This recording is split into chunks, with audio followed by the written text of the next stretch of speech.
warahmatullahi wabarakatuh. Perkenalkan, nama saya Maharani Puspadewi dari kelas 5A, Prodi Pendidikan Ekonomi, Fakultas Tarbiyah dan Keguruan, Universitas Islam Negeri Sultan Syarif Qasim Riau. Baiklah, di sini saya akan menjelaskan materi yang berjudul Cara Kerja Public Relations untuk Menyukseskan Suatu Usaha. Public relation merupakan bidang atau fungsi tertentu yang diperlukan oleh setiap organisasi yang bersifat komersial maupun organisasi yang non-komersial. Public relation senantiasa dihadapkan pada tantangan dan harus menangani berbagai macam fakta yang sebenarnya. Public relation terdiri dari semua bentuk komunikasi yang terselenggara antara organisasi yang bersangkutan dengan siapa saja yang berkepentingan. Berbagai situasi dan kondisi yang penuh tantangan, public relation officer akan menghadapi tugas yang cukup berat. Public relation bertanggung jawab langsung dalam menghadapi, membendung, menanggulangi, atau mengatasi setiap persoalan hingga berupaya keras bagaimana caranya memulihkan citra dan mengembalikan kepercayaan masyarakat. Sebenarnya apa sih public relation itu? Public relation adalah usaha yang terencana dan berkesinambungan untuk membangun, memelihara komunikasi, pengertian, dukungan, dan kerjasama usaha dengan pelanggan. Public relation ditujukan untuk membantu manajemen mengetahui dan merespon pelanggan yang membutuhkan informasi sebagai bentuk tanggung jawab untuk melayani pelanggan tersebut. Public relation membantu manajemen untuk mengikuti dan memanfaatkan perubahan secara efektif untuk mengantisipasi tren yang diinginkan pelanggan. Apa saja sih aktivitas public relations?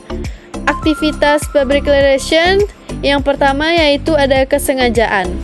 Aktivitas public relation harus dilakukan sebagai sebuah aktivitas yang disengaja untuk mempengaruhi, memahamkan, menginformasikan usaha kepada pelanggan untuk kemudian mendapatkan umpan balik.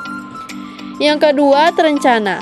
Aktivitas public relation harus disebut terencana, sistematis, dan menggunakan hasil riset untuk analisa.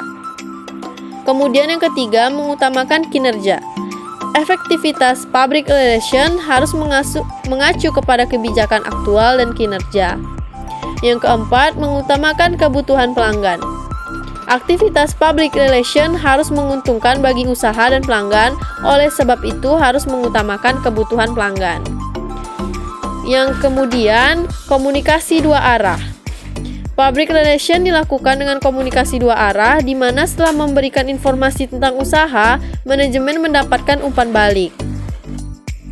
Tujuan utama dari public relation adalah untuk membangun serta memelihara reputasi positif untuk perusahaan, merek, produk, ataupun jasa, serta membina dan memelihara hubungan strategis dengan pihak mitra, calon pelanggan, investor, karyawan, dan juga pemangku kepentingan lain, yang mana nantinya bisa membantu dalam menghasilkan hasil yang positif.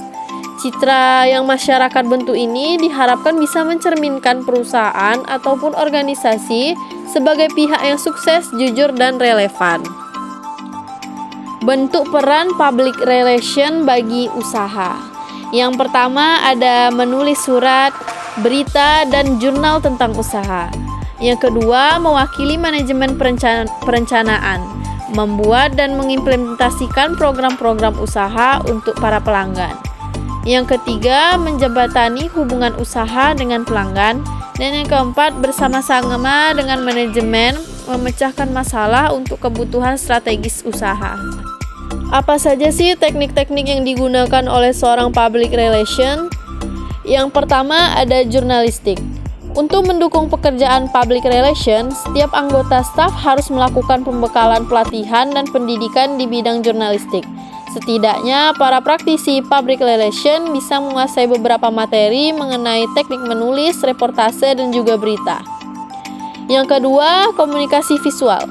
Selain perlu menguasai kemampuan menulis, seorang public relation juga harus bisa menyajikan informasi secara akurat dan meyakinkan untuk publik, media, dan anggota internal perusahaan ataupun organisasi. Yang ketiga ada relasi. Karena media bisa menggiring opini publik sehingga bisa menciptakan sentimen positif hingga sentimen negatif tentang suatu perusahaan atau organisasi, itulah sebabnya praktisi Public relation dituntut untuk bisa membangun dan mempunyai relasi yang bagus dengan awak media. Yang keempat, manajemen publik. Publik sendiri akan mempengaruhi pertumbuhan dan juga kekuatan bersaing suatu perusahaan ataupun organisasi. Oleh karena itu, kemampuan manajemen publik yang baik bisa memudahkan penetrasi bisnis ke berbagai segmen. Kemudian yang terakhir, yang kelima, ada interpersonal.